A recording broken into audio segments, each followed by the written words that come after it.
selamatkanku. Sambutlah, sambutlah Yesus, tinggikan Yesus, beri Dia hormat, pujian dan kuasa. Yesus Raja, bagimu Tuhan, bagimu Tuhan, kuangkat tanganku, ya ku puja, ku cinta, ku sembah, haleluya. Tiada nama lain seindah namamu Tuhan. Oh Yesus, Dia sungguh indah. Nama Yesus yang luar biasa. Dia ajaib dan perkasa dan mulia. Haleluya.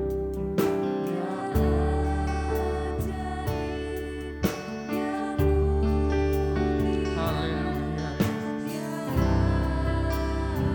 Dia cinta.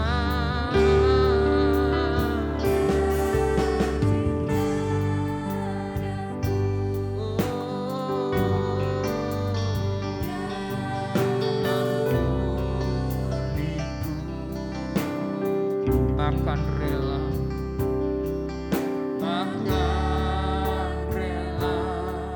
berikan nyawanya untuk selamatkanku.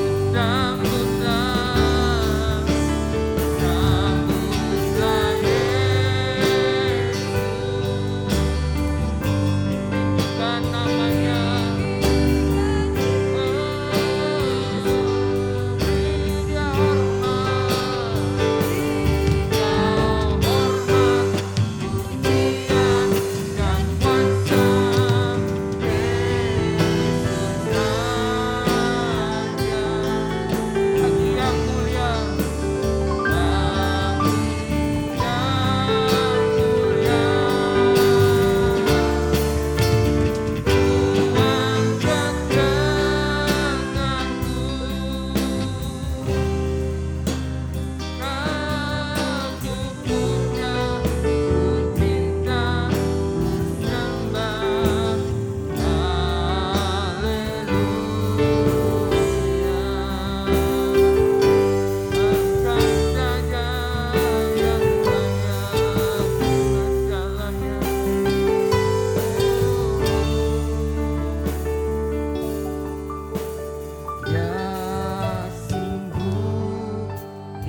berikan kemuliaan, berikan hormat bagi Tuhan kita, Yesus Kristus, Allah yang Maha Tinggi.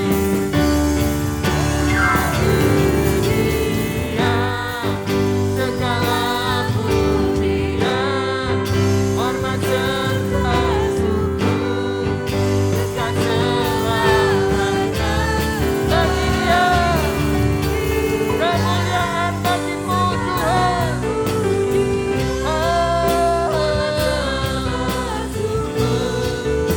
Bagi namamu, bagi Dia Allah yang Maha Tinggi. Bagi Dia segala pujian, hormat serta syukur, kekal selamanya. Bagi Dia segala pujian, hormat serta syukur. Oh, sama-sama bagi Dia, haleluya. Bagi Dia segala pujian, hormat serta syukur, kekal selamanya. Bagi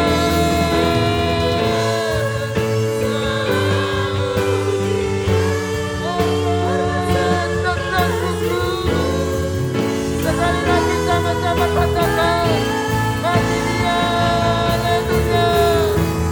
Bagi Dia segala pujian, hormat serta syukur, kekal selamanya. Bagi Dia segala pujian, hormat serta syukur, selama-lamanya. Selama-lamanya, selama-lamanya, selama-lamanya. Sekali lagi selama-lamanya. Selama-lamanya. Haleluya, haleluya, haleluya. Bagimu hormat, bagimu segala pujian, bagimu segala kemuliaan di dalam Yesus Kristus, Allah yang luar biasa, Allah yang besar, tinggal di dalam hidup kami hari ini Tuhan. Terima kasih Bapa. Kemuliaan, kebesaran hanya bagi namamu di dalam nama Yesus Kristus. Amin. Oh, Allah kita luar biasa, amin. Dia sangat dahsyat. Di dalam Dia kita beroleh kemenangan. Dialah satu-satunya kekuatan kita. Amin.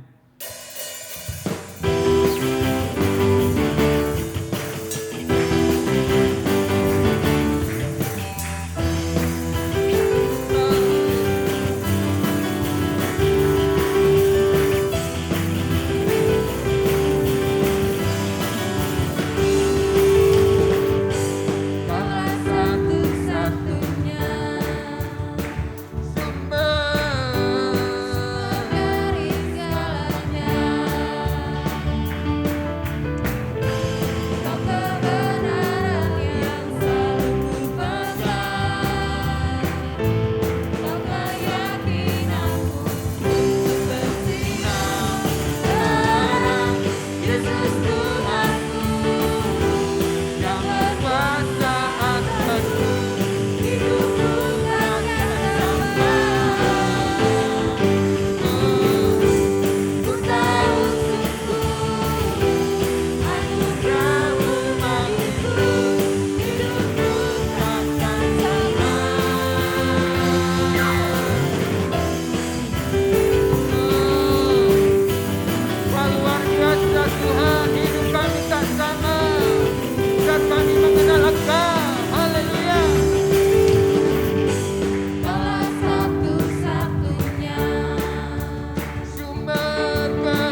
kita bertepuk tangan sama-sama. Haleluya.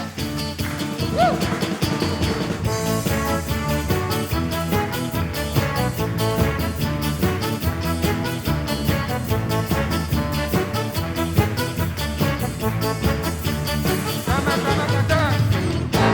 Raja Maha Besar, datang menyembah. Sekali lagi sama-sama Tuhan. Raja Maha Besar, datang menyembah. Dia pencipta. Yang mencipta dunia ini, yang membentuk gunung-gunung, kehadirannya datanglah, mari bersyukur padanya. Dengan bersuka bernyanyilah, yang patut keselamatan pujian Tuhan Raja Maha Besar. Allah kita luar biasa. Haleluya. Tuhan Raja Maha Besar.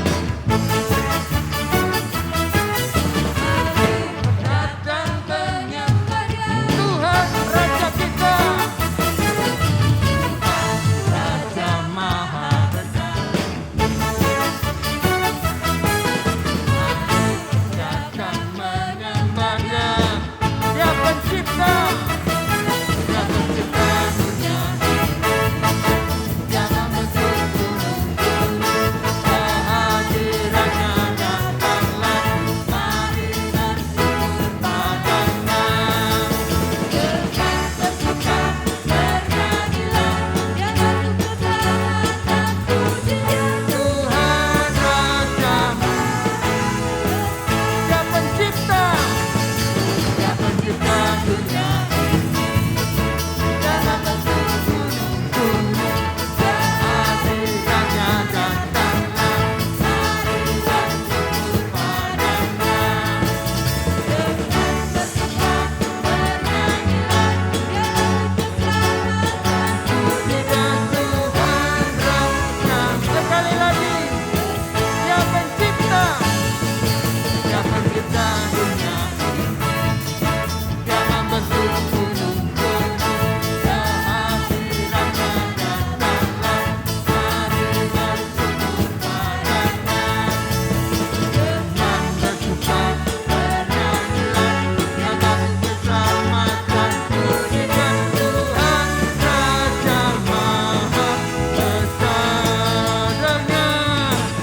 Dengan bersuka bernyanyilah, yang patut keselamatan pujian. Tuhan Raja. Sekali lagi. Dengan bersuka. Dengan bersuka bernyanyilah, yang patut Keselamatan pujian Tuhan Raja Maha Besar. Tuhan. Tuhan Raja Maha. Tuhan Raja Maha. Tuhan Raja Maha Besar. Haleluya. Oh, haleluya. Glory bagi namamu Tuhan. Besar Allahku, nyanyikan besar Allahku, selamanya besar. Raja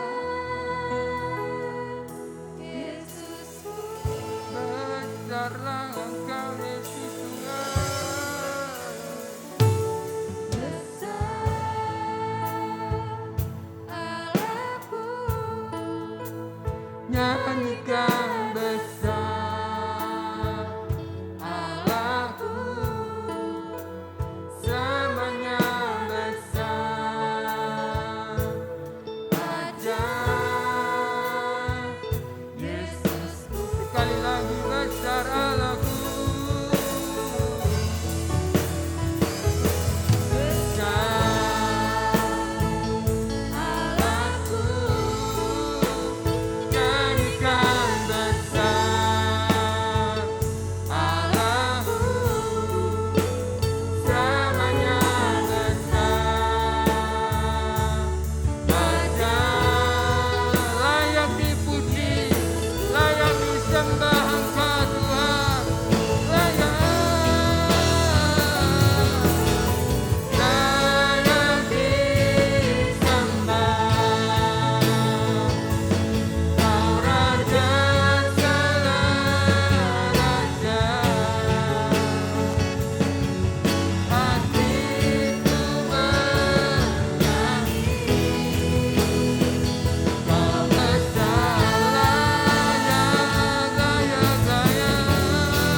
hadapan hadirat-Mu. Kami hadir ya Tuhan.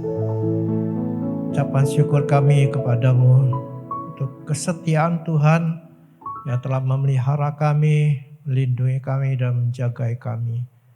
Terima kasih Tuhan untuk kesempatan di mana kami boleh menyembah Tuhan, memuji Engkau, dan sebentar kami mendengar firman-Mu. Biarlah firman-Mu Tuhan akan berbicara secara pribadi kepada kami. Tuhan tolong kami untuk mengerti apa yang Tuhan kehendaki. Tolong hamba-Mu untuk menyampaikan kebenaran-Mu ya Tuhan. Dan biarlah pengurapan-Mu turun atas kami semua. Agar firman-Mu yang kami dengar akan menolong kami untuk kami hidup seperti apa yang Kau mau. Terima kasih untuk semua yang Tuhan buat. Dan Kau menerima puji-pujian yang kami persembahkan di hadapan-Mu ya Tuhan. Untuk kehormatan bagi nama-Mu. Segala hormat bagi Engkau Tuhan. Dalam nama Yesus kami berdoa. Amin. Shalom. Kita bersyukur hari ini kalau kita boleh hadir di tempat ini. Dan bersyukur karena hari-hari ini pandemi ini virus corona mulai melandai. Probolinggo juga. Namun demikian saya harap agar kita tetap menjaga diri. Ya. Bukan hanya menjaga iman tapi menjaga diri kita masing-masing dengan mematuhi protokol kesehatan. Pakai masker, kalau keluar rumah double, pakai yang benar. Ya karena kita tidak tahu virus itu tidak kelihatan. Ya, tetap kita harus perhatikan ini agar kita tidak harus mengalami hal-hal yang tidak nyaman.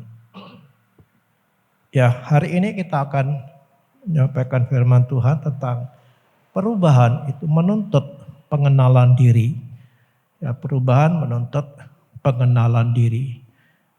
Berubah itu artinya menjadi beda dari yang semula. Itu menurut Kamus Bahasa Indonesia atau peralihan dari satu keadaan kepada keadaan yang lain. Ya, contohnya dari kepompong jadi dari ulat berubah jadi kupu-kupu. Ya. Dan perubahan itu bisa menjadi lebih baik. Ya dari yang buruk jadi baik, tapi sebaliknya juga menjadi lebih buruk. Ya dari yang baik jadi buruk. Ya, ini perubahan namanya. Tapi yang kita harapkan dalam hidup kita ini adalah perubahan menjadi lebih baik. Ya, perubahan dari keadaan yang tidak baik menjadi baik. Ya. Kalau dari baik menjadi buruk itu karena tubuh kita misalnya. Karena usia yang jadi dulunya gagah lama-lama menurun jadi tidak ya. Tapi itu kita tidak harapkan tentu, tapi itu harus terjadi. Tidak bisa kita tolak. Nah, karena berubah itu artinya adalah berbeda atau menjadi lain dari yang semula, maka kita perlu tahu keadaan kita. Ya kalau misalnya hari ini kita besok kepingin berubah, hari ini kita harus tahu keadaan kita hari ini. Apa yang saya alami, keadaan apa yang saya sedang alami hari ini. Ya mau jadi apa besok? Ya tentunya kita harus mengenal diri kita yang sekarang ini, yang diri kita yang semula ini. Nah, kita perlu tahu ya, apa yang perlu diketahui kekuatan dan kelemahan. Ya karena ini dua sisi yang tidak bisa lepas gitu ya. Tidak ada orang itu kuat tanpa kelemahan. Dan tidak ada orang yang lemah tanpa kekuatan. Ini kita mesti mengenali keadaan kita, kelemahan dan kekuatan kita. Dan kalau kita mengenali itu akan memotivasi kita untuk berubah. Ya, kalau kita tidak kenal diri, kita rasa puas gitu. Jadi tidak ada keinginan untuk berubah. Ya, tidak ada motivasi untuk menjadi berubah, ya menjadi lebih baik. Ya, karakter yang baik, kekuatan kita itu perlu dikembangkan. Sedangkan kelemahan atau karakter yang tidak baik itu perlu dirubah. dilenyapkan, diubah menjadi karakter yang baik. Karena itu merupakan kehendak Tuhan. Ya, kehendak Tuhan itu kita selalu harus menjadi lebih baik. Ya, tujuan kekristenan kan serupa dan segambaran dengan anaknya, ya, dengan Yesus Kristus. Karena Allah waktu menciptakan manusia itu menciptakannya seperti itu. Kita akan dikembalikan kepada rancangan Allah yang semula itu. Nah, mengenal diri, ya ini penting. Ya, Amsal kita baca dulu ayatnya di Amsal pasal 14 ayat 8. Di situ saya sudah cantumkan. Mengerti jalannya sendiri adalah hikmat orang cerdik. Tetapi orang bebal ditipu oleh kebodohannya. Ya, artinya gini, orang cerdik atau orang bijaksana itu dia akan tahu dirinya, mengenali dirinya. Ya, dan dia tahu jalan mana yang mesti ditempuh. Ini orang-orang cerdik. Tetapi orang bodoh, kata orang bebal itu, karena bodohnya dia ditipu oleh kebodohannya sendiri. Ya, jadi kalau kita orang bijak yang mengerti, tentunya kita akan mengenal diri sendiri dan tahu apa yang mesti kita buat. Kita akan berubah seperti apa.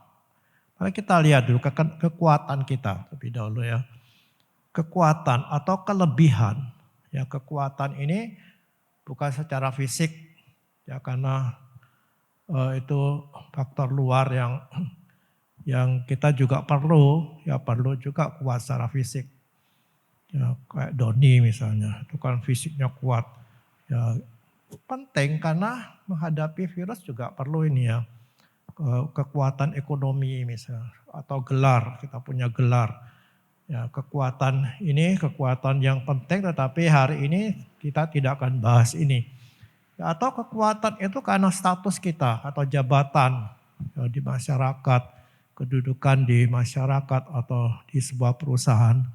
Bukan itu yang akan kita bahas hari ini, atau juga secara kejiwaan gitu. Ada pribadi yang kuat, yang tahan bantingan, yang tidak mudah terpengaruh. Ya, ini dari kejiwaan ya. Kita bisa belajar dari Grace ini. Tapi hari ini kita akan berbicara secara rohani, yaitu status kita di hadapan Allah. Kita punya kekuatan gitu, kelebihan-kelebihan yang Tuhan berikan kepada kita. Apa itu? Yang pertama adalah bahwa kita diciptakan segambar dan serupa dengan Allah. Ini kekuatan yang luar biasa yang Allah berikan kepada manusia. Nah, dalam Kejadian itu jelas dikatakan bahwa mari kita menjadikan manusia itu menurut gambar dan rupa kita. Ya, supaya mereka berkuasa dan seterusnya. Jadi Tuhan itu menjadikan kita segambar dengan Allah. Ya, artinya bukan kita sama dengan Allah, tapi Mazmur mengatakan hampir sama seperti Allah. Dalam Mazmur 8 itu. Hampir sama seperti Allah. Artinya karakter Allah, ya, sifat-sifat Allah itu ada pada kita gitu. Allah ingin supaya kita itu mencerminkan Dia. Jadi Allah menciptakan Adam dan Hawa itu dalam keadaan yang sangat sempurna, ya sempurna seperti Allah. Namun demikian karena diciptakan dengan pilihan, ya seperti yang saya sampaikan tempo hari, dengan kemampuan memilih, ya kemungkinan berdosa itu ada. Dan ternyata memang ya manusia sudah memilih yang salah itu, dan gambar Allah rusak dalam manusia. Ya, rusak di sini bukan hilang sama sekali. Ya, masih ada sisa-sisa dari gambar Allah itu dalam hidup kita. Ya, sekalipun sudah tidak sempurna itu. Tapi kita bersyukur karena di dalam Kristus kita diciptakan ulang. Ya, kita dijadikan baru. Ya, dalam 2 Korintus 5:17 dikatakan begini. Jadi siapa yang ada di dalam Kristus, ia adalah ciptaan baru. Yang lama sudah berlalu, sesungguhnya yang baru sudah datang. Jadi seperti yang saya juga pernah sampaikan, bagaimana dalam roh kita itu sempurna. Tapi jiwa kita masih terus diproses. Ya, artinya di dalam Kristus kita dijadikan baru lagi. Ya, gambar Allah yang sudah rusak itu akan diciptakan ulang oleh Kristus dan di dalam roh kita sempurna. Nah, tetapi secara kejiwaan, karakter kita harus mengalami proses. Tapi masih ada. Nah, ini menjadi modal bagi kita. Ya, kelahiran baru yang Allah berikan kepada kita lewat kita percaya dan menerima Yesus Kristus itu menjadikan kita manusia baru dan itu menjadi modal bagi kita untuk mengalami perubahan. Ya, kita punya modal untuk makin berubah. Gambar Allah di dalam kita itu memang rusak tetapi masih ada. Ya, biarlah ini memberikan kepada kita semangat untuk berubah. Gitu.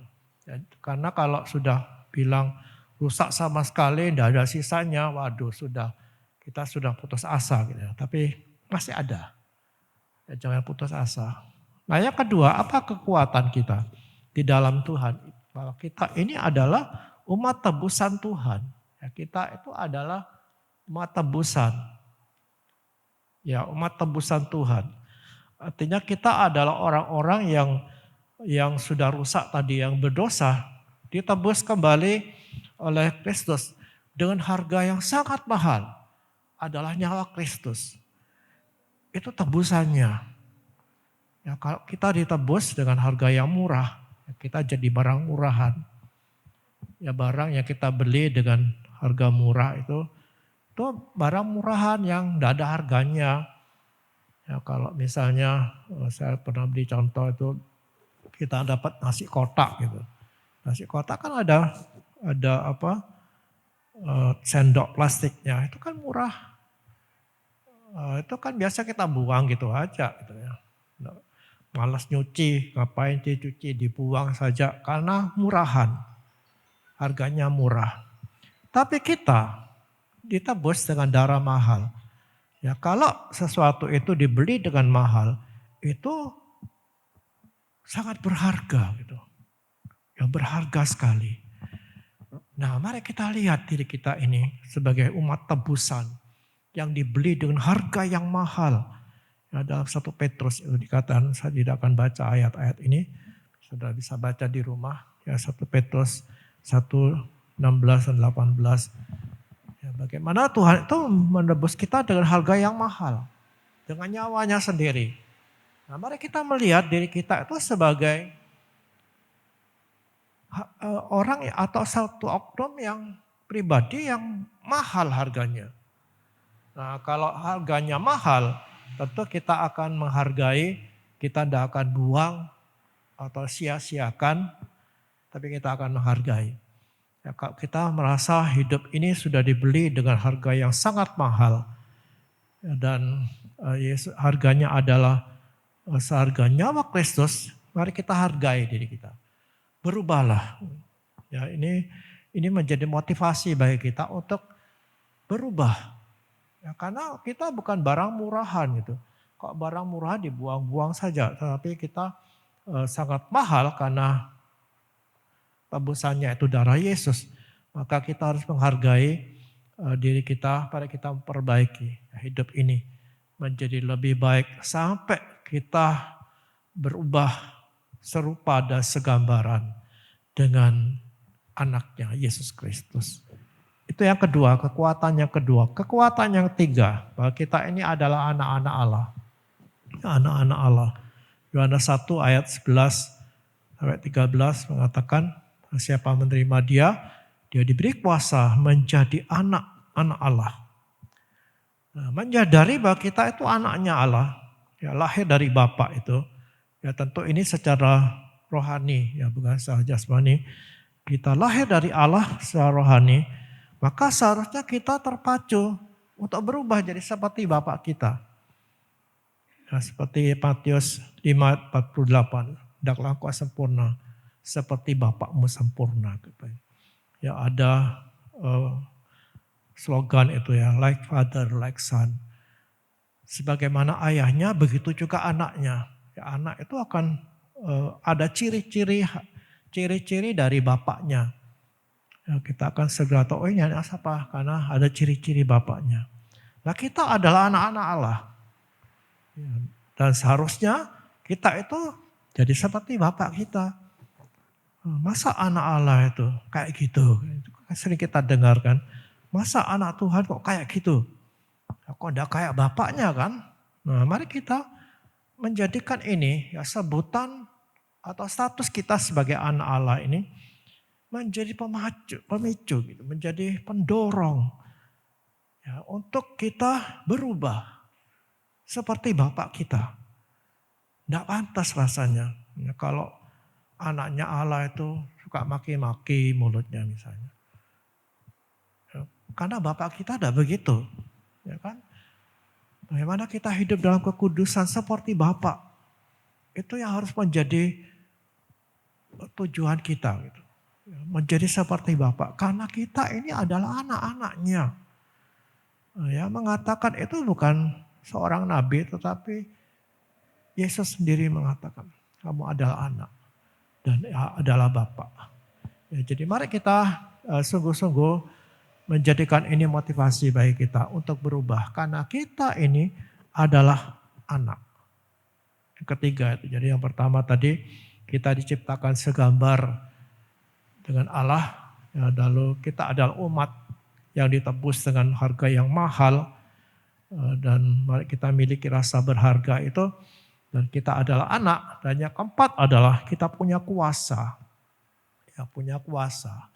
Artinya Tuhan itu memberikan kita kuasa. Saya akan hanya baca dari 2 Petrus ya, 2 Petrus 1 ayat 3 sampai 4 karena ini mungkin jarang kita baca ya. 2 Petrus 1 ayat 3 sampai ayat keempat. Karena kuasa ilahinya telah menganugerahkan kepada kita segala sesuatu. Karena kuasa ilahinya telah menganugerahkan kepada kita segala sesuatu yang berguna untuk hidup yang saleh oleh pengenalan akan Dia yang telah memanggil kita oleh kuasanya yang mulia dan ajaib. Dengan jalan itu Ia telah menganugerahkan kepada kita janji-janji yang berharga dan yang sangat besar supaya olehnya kamu boleh mengambil bagian dalam kodrat ilahi dan luput dari hawa nafsu duniawi yang membinasakan dunia. Ya, ini ayat mengatakan kepada kita Tuhan tuh memberikan kuasa. Ya, kuasa ilahi telah menganugerahkan kepada kita segala sesuatu yang berguna untuk hidup yang saleh. Jadi dalam kita itu kuasa itu diberikan oleh Tuhan. Ya, bukan untuk melakukan mujizat. Bukan hanya itu. Itu hanya sebagai kecil. Ya, tapi apa yang Allah maksudkan dengan kuasa yang diberikan kepada kita itu adalah kita berubah menjadi seperti Dia. Dan itu mujizat terbesar. Kita seringkali kan mengejar mujizat kesembuhan.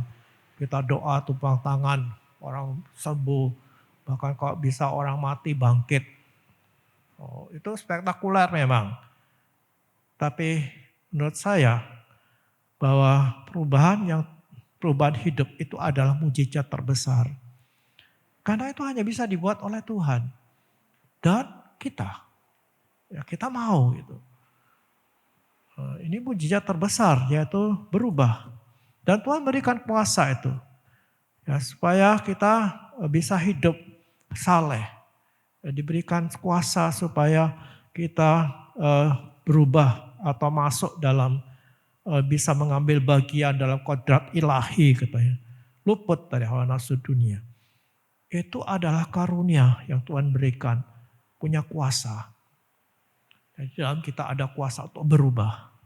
Jadi jangan hanya terfokus kepada bagaimana supaya saya ditolong ya, dengan mujizat. Saya disembuhkan dengan mujizat. Itu penting. Ya, tetapi yang terpenting adalah bagaimana hidup ini berubah. Seperti apa yang Tuhan mau. Nah ini 4 hal yang saya sampaikan tadi. Ya, bagaimana kita diciptakan segambar dengan Allah. Lalu kita adalah umat yang dibeli dengan harga yang mahal. Kita adalah anak-anak yang harus mirip atau sama dengan bapaknya. Yang keempat tadi kita punya kuasa. Dan yang kelima ini adalah berlaku pribadi gitu ya. Kita punya kekuatan karakter.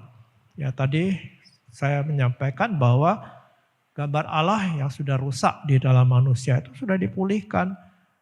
Dan sebetulnya sekalipun kita mungkin tidak jadi Kristen gitu ya. Tidak jadi Kristen, tidak mengalami kelahiran baru. Masih ada sifat-sifat baik. Ya kita temukan orang-orang yang tidak percaya Tuhan itu banyak yang baik. Bahkan mungkin lebih baik dari orang Kristen. Ya, banyak orang-orang yang tidak percaya Tuhan itu punya kasih yang besar gitu. Ya, jadi ada sisa-sisa yang baik. Apalagi kalau kita hidup di dalam Yesus. Ya, kita menjadi baru, jadi ciptaan baru. Tentunya kita punya kelebihan yang lebih dari orang-orang yang tidak percaya Tuhan. Jadi dalam kita itu ada karakter baik. Nah, temukan itu. Ya, tiap orang masih punya kelebihan, ya karakter dalam hidup kita, sifat-sifat baik yang kita masih miliki. Ya, terutama kita yang sudah percaya Tuhan Yesus itu kita punya kasih, ya, bisa mengampuni orang lain, ada yang murah hati, ya ada yang sabar. Ada karakter-karakter khusus yang baik dalam hidup kita. Itu kekuatan kita. Nah, temukan itu kalau kembangkan. Ya karena Tuhan mau itu. Ya Tuhan mau supaya karakter kita yang baik itu kita kembangkan lagi. Ya, tentunya dengan pertolongan Tuhan atau pertolongan Roh Kudus yang akan menolong kita supaya kita terus berubah.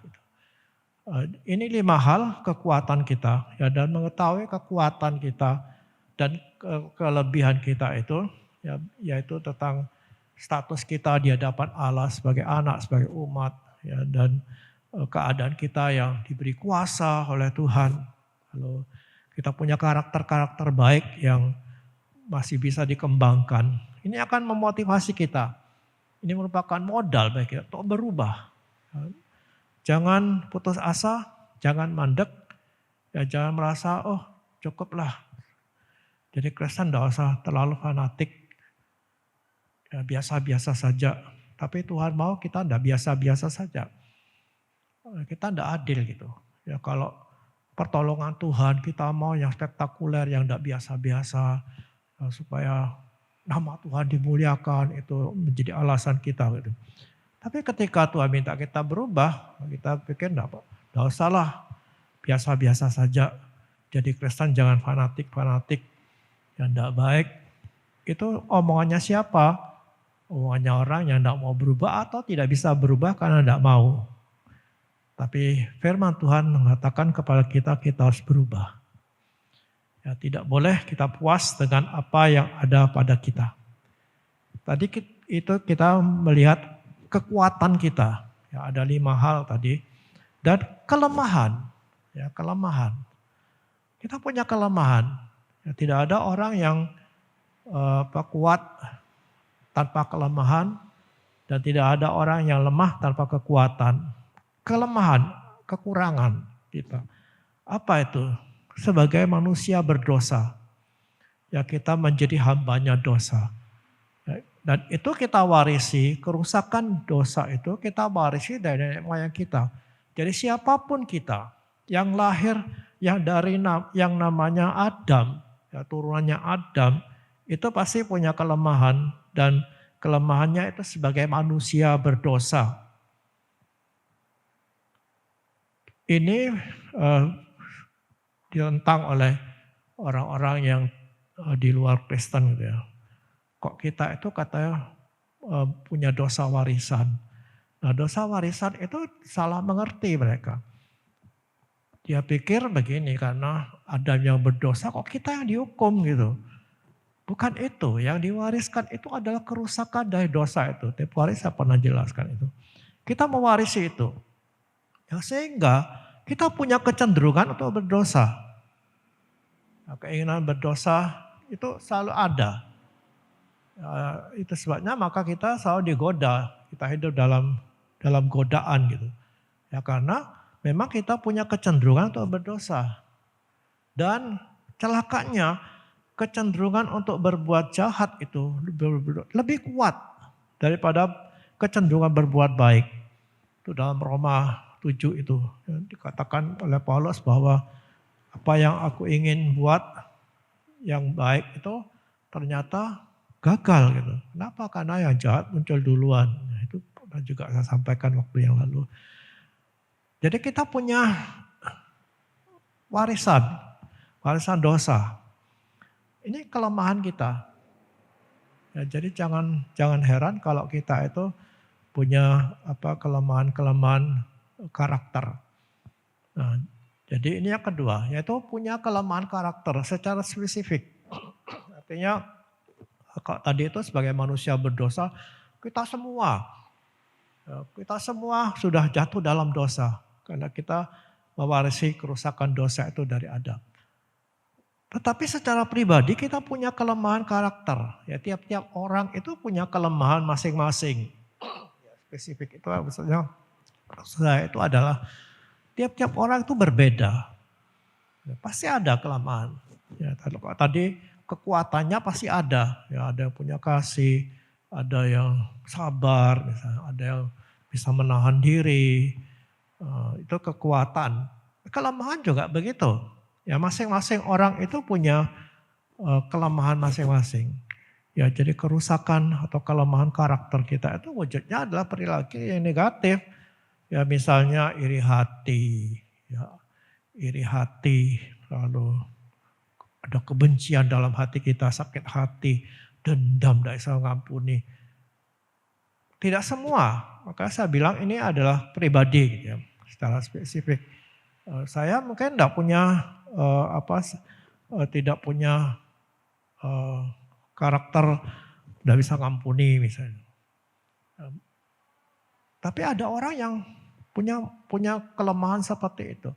Tapi kelemahan saya lain. Gitu. Misalnya saya gampang iri hati. Nah, ini kan masing-masing punya gitu. Tidak jujur misalnya. Ya, ada kekhawatiran yang berlebihan, ketakutan gitu. Dan kelemahan-kelemahan di bidang seksual misalnya. Kita punya itu. Nah, seperti kita harus mencari atau menemukan kekuatan kita untuk memotivasi kita berubah, kita juga harus menemukan kelemahan kita. Ya, karena ini akan dirubah gitu. Ya, kalau kita menemukan kekuatan kita, ya karakter baik tadi, kita kembangkan supaya makin cemerlang di hadapan Tuhan. Nah, kelemahan kita juga harus ditemukan gitu. Supaya apa? Supaya kita tahu, oh saya ini, posisi saya itu seperti ini. Berubah itu kan tadi saya mengatakan kita harus tahu posisi kita di mana. Ya, kalau kita mau berubah, keadaan kita hari ini apa? Ya, keadaan saya yang lama ini bagaimana? Nah, bagaimana saya harus merubah? Itu kan perlu dikenali. Gitu. Nah, bagaimana kita bisa mengenali diri kita?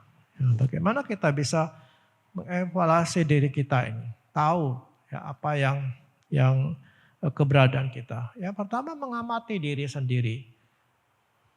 Ya, mengamati diri. Tutur kata, kebiasaan kita sehari-hari itu adalah cerminan dari pribadi kita. Apa yang sering keluar dari mulut kita, apa yang sering kita lakukan, itu biasanya adalah diri kita. Ya, jadi apa yang sering kita lakukan, yang kita katakan, ya itulah kita. Ya, kenapa firman Tuhan mengatakan Matius 12 ayat 34 itu, apa yang keluar dari mulut, apa yang terucap dari mulut ini adalah dari hati. Jadi kata-kata kita itu cerminan hati kita. Kalau kita sering maki-maki orang gitu ya, dikit-dikit maki, dikit-dikit marah, ya itulah kita, ya pemarah ini. Ya, tetapi kalau yang keluar dari mulut kita itu kata-kata yang meneguhkan orang, ya itulah kita. Orang yang bisa menjadi penasehat, yang meneguhkan orang. Jadi mengamati diri, ya, dengan jujur tentunya. Ya, cari apa sih, bagaimana sih saya? Nah, mari mengenali diri, ya temukan. Oh iya saya ini kok suka ngomong kotor ya. Kok saya ini suka memarahi orang tanpa sebab. Nah itulah kita. Temukan dengan jujur. Ya jangan rasa, oh saya benar kok. Tidak ada yang benar sama sekali gitu. Memang ada banyak yang benar dalam hidup ini, tapi ada yang tidak benar. Nah yang tidak benar itu perlu ditemukan. Mengamati diri sendiri. Dengan cara melihat apa yang sering keluar dari mulut kita dan apa yang sering kita buat. Ya, dalam hidup sehari-hari ini, terutama waktu kita tertekan gitu ya, ada tekanan gitu. Apa yang reaksi kita? Itulah kita. Gitu ya. Ada orang yang sabar banget. Tapi ketika mengalami tekanan hidup, ya akhirnya keluar aslinya gitu. Itu bisa terjadi gitu ya. Bisa terjadi. Jadi mengamati diri ini dengan cara yang jujur. Bagaimana caranya? Berdiam diri di hadapan Tuhan. Ya berdiam diri di hadapan Tuhan. Yesaya mengalami itu. Dalam Yesaya 6 itu ketika Yesaya itu sedih hatinya. Ya karena kematian seorang raja yang sangat dikasihinya. Mungkin dia merasa putus asa gitu ya. Lalu dia masuk ke bait Allah dan dia diam di situ, dia berdoa. Lalu dalam cerita itu dikatakan bait Allah dipenuhi dengan asap. Ya kemuliaan Allah. Nah waktu itulah Yesaya mengatakan begini. Ya Yesaya 6 ayat yang ke-5. Ya. Lalu kataku, celakalah aku binasa sebab aku ini seorang yang najis bibir. Dan aku tinggal di tengah-tengah bangsa yang najis bibir. Namun mataku telah melihat sang raja, yaitu Tuhan semesta alam. Ya, celaka aku, karena aku seorang yang najis bibir. Nah, kita tahu Yesaya ini seorang nabi yang suka mengucapkan kata-kata yang baik, firman Tuhan. Karena beginilah firman Tuhan, itu yang sering keluar dari mulutnya. Tapi dia juga menemukan satu sisi dari hidupnya adalah bahwa dia najis bibir. Dari mana dia tahu? Ketika dia berhadapan dengan kekudusan Tuhan. Dia merasa sangat tidak layak dan dia melihat dosanya. Mulutnya ini sering mengucapkan kata-kata najis. Kalaupun dia seorang nabi, nabi besar malah yang dipakai Tuhan dengan cara yang luar biasa untuk menyampaikan firman Tuhan, ya, tapi dia menemukan satu sisi yang mungkin bagi orang lain tidak kelihatan gitu, atau dia sendiri mungkin tidak terlalu merasakan itu, tapi ketika dia berhadapan dengan Tuhan, diam di hadapan Tuhan, dia menemukan sisi-sisi yang walaupun kecil, tapi dia temukan di situ, ya bahwa dia adalah orang yang najis bibirnya. Jadi mari kita diam di hadapan Tuhan. Ya, jangan hanya berdoa, minta Tuhan, ini hari ini saya gini. Amin. Oh, pasti Tuhan jawab. Iya Tuhan pasti jawab.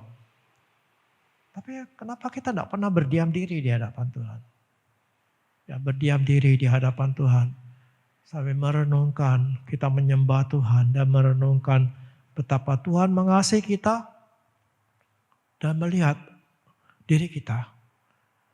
Ya, mengamati diri ini lebih efektif kalau kita itu berdiam di hadapan Tuhan. Karena waktu kita diam di hadapan Tuhan, Tuhan bisa berbicara kepada kita. Dia berkata-kata kepada kita. Dan saat itulah kita bisa mendedikasikan diri kita dengan firman Tuhan. Yaitu dengan memeriksa diri kita. Membandingkan dengan firman. Firman Tuhan akan mengungkapkan kepada kita kebenaran dan kesalahan kita. Ya, seperti dikatakan dalam 2 Timotius 3 ayat 16. Begini bunyinya. 2 Timotius 3 ayat 16. Segala tulisan yang diungkapkan Allah memang bermanfaat untuk mengajar, untuk menyatakan kesalahan, untuk memperbaiki kelakuan, dan untuk mendidik orang dalam kebenaran. Jadi firman Tuhan ini adalah patokan bagi kita, karena dia akan mengajar kita, menyatakan apa yang salah. Jadi kesalahan kita memeriksa diri ini tentu 3 hal ini berkaitan gitu ya. mengamati diri apa yang sedang saya lakukan tiap hari. Lalu kita diam di hadapan Tuhan dan membandingkan dengan firman. Ya, jangan kebenaran itu berdasarkan lingkungan saya kayak gini. Ya, saya kok enggak ya? Enggak seperti itu. Tapi firman Tuhanlah yang menjadi cerminan. Yang menjadi patokan bagaimana kita berbuat gitu. Ya, bukan pendapat orang. Orang itu ngomong gini sama saya, kok saya berarti saya tuh gini. Orang itu kok ngomong, oh kamu kok pintar ya, berarti saya pintar. Belum tentu. Barangkali pujian itu pujian kosong. Atau misalnya, oh kamu kok baik ya. Nah, baiknya dari segi apa? Ya memang ada baik dalam hidup, tapi ada yang tidak baik. Nah ini kan penuh firman Tuhan gitu. Ya jangan berdasarkan kata orang atau lingkungan kita. Ya tidak salah bagi lingkungan kita. Semua orang gitu kok. Jadi kalaupun saya berbuat ya tidak apa-apa. Itu kan kata orang, bukan kata Tuhan. Jadi memeriksa diri itu membandingkan diri kita dengan firman Tuhan. Karena ini adalah patokan kita, pedoman kita yang tidak boleh diabaikan. Ya, jadi ini bagian bagi kita yaitu memeriksa diri, yang mengamati dan diam di hadapan Tuhan. Nah setelah kita menemukan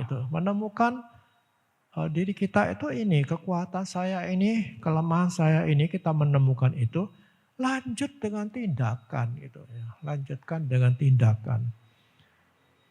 Jadi tidak cukup, oh saya tahu, saya ini gini. Ya kelemahan saya ini, kekuatan saya ini, lalu hanya tahu.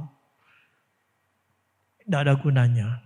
Ya, semua pelajaran, ya, baik pelajaran di sekolah, pelajaran firman Tuhan, itu selalu ditujukan untuk apa? Perubahan sesuatu. Ya, ada yang tidak tahu jadi tahu gitu ya. Dan perubahan sikap. Bukan cuma tahu, terus pintar, tapi tidak berubah. Mari kita kembangkan ya kekuatan kita itu. Dan atasi kelemahan-kelemahan kita itu. Ya jangan hanya berhenti sampai mengenal kelemahan itu, tapi harus terus berlanjut dengan tindakan. Ya, berlanjut dengan tindakan yang harus kita lakukan itu. Jangan berhenti. Tapi mari kita tingkatkan ya, dengan satu tindakan. Memang sulit memang. Ya tidak mudah.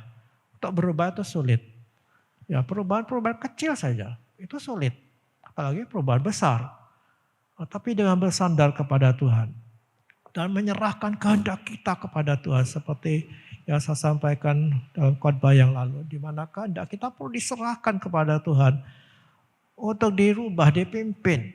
Ya, dan bersandar kepada kekuatan Tuhan. Saya yakin bahwa apa yang kita harapkan, perubahan yang kita rindukan dan yang Tuhan rindukan itu akan kita alami, kita akan berubah. Dan ketika kita evaluasi diri lagi, ya kita melihat jejak hidup kita dari beberapa waktu yang lalu, kita akan jadi terheran, oh ya sekarang saya kok berubah ya, dulu saya gini kok sekarang begini. Nah itu akan terjadi kalau kita menyerahkan kehendak kita kepada Tuhan dan bersandar kepada kekuatan ilahi. Perubahan itu akan terjadi. Amin. Mari kita nyanyikan nyanyian Bapa Engkau mengenalku lebih dari siapapun. Ya kita percaya bahwa Bapak kita itu Bapak yang Maha Tahu, yang tahu hidup kita, yang mengerti keadaan kita lebih bahkan lebih dari diri kita sendiri. Ya, Bapak itu mengenal kita, segala kelemahan kita, segala masalah kita, tidak ada yang tersembunyi baginya.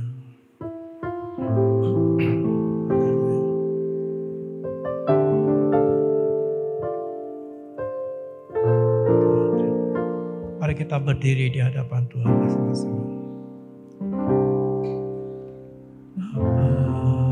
Engkau mengenalku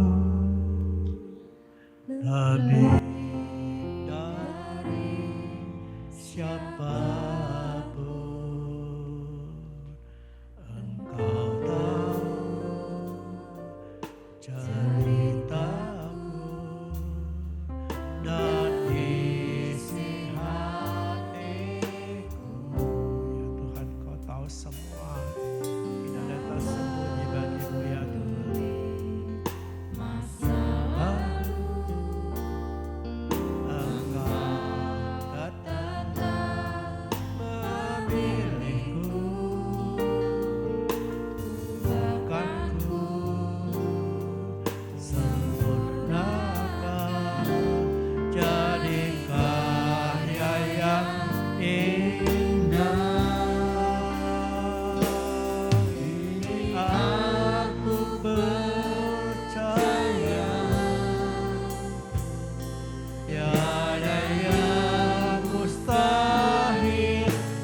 Tuhan memilih kita bukan karena kita terlalu baik. Dia memilih kita bukan karena kita tidak punya kelemahan. Dia memilih kita apa adanya. Dengan segala kelemahan dan kekuatan kita. Dia memilih kita untuk apa? Untuk diubah. Dijadikan sama sesuai dengan gambaran. Pada hari ini kita akan temukan apa sih kelemahan-kelemahan kita dan kekuatan kita. Serahkan itu kepada Tuhan. Dan biarlah tangannya yang berkuasa itu akan mengubah kita. Dan ketahuilah bahwa dia akan merubah apa yang diserahkan kepadanya. Dia akan merubah apa yang dipersembahkan kepadanya. Itu berarti kita harus mau. Kita menyerahkan kehendak kita kepadanya. Dan biarlah tangannya akan bekerja atas kita. Menyempurnakan hidup ini. Agar kita tetap setia sampai akhir hidup kita. Haleluya. Nyanyikan dengan kesembuhan hati. Tuhan mengenal kita lebih dari diri kita sendiri.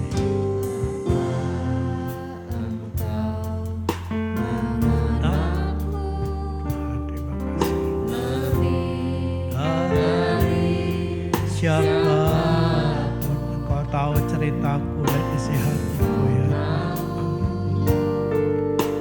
ceritaku dan isi hatiku. Engkau tidak peduli dengan masa lalu. Engkau memilih kami apa adanya. Terima kasih kesempatan ini. Kami Tuhan, bentuk kami, Engkau sempurnakan kami Bapa. Jadi karya yang indah bagi Engkau Tuhan. Kini aku percaya tiada yang mustahil bagimu. Kuasamu, kuatkanmu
Terima kasih Bapak.